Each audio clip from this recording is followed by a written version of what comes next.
Obama's office privately assailed GOP investigation of Biden in March letter. The office of former President Barack Obama in a March letter privately assailed a congressional investigation into former Vice President Joe Biden and his son's work at a Ukrainian energy company, calling it an attempt to shift the blame for Russian interference in the 2016 election to Ukraine.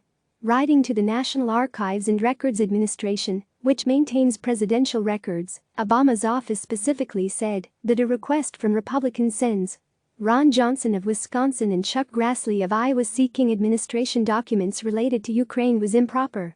The letter was first reported by BuzzFeed. The request for early release of presidential records in order to give credence to a Russian disinformation campaign, one that has already been thoroughly investigated by a bipartisan congressional committee, is without precedent, said the letter signed by Obama's records representative and dated March 13. Obama's office went on to write that it will release the requested records, but only in the interest of countering the misinformation campaign underlying this request.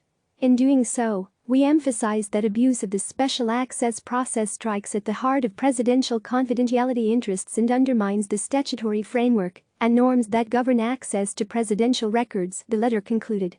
The November request from Johnson and Grassley came as part of GOP effort to obtain a host of records from government agencies related to the Bidens, the Ukrainian natural gas company Burisma, and uncorroborated allegations about Ukrainian interference in the 2016 U.S. election.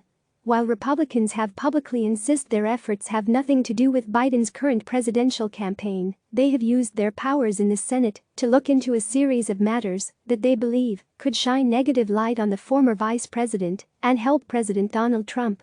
Trump and his allies have repeatedly made unfounded and false claims to allege that the Bidens acted corruptly in Ukraine. The president was impeached by the House of Representatives in December 2019 following a sprawling 3-month Democratic investigation into allegations that he pressured Ukraine to investigate the former vice president while withholding U.S. security assistance and a White House meeting.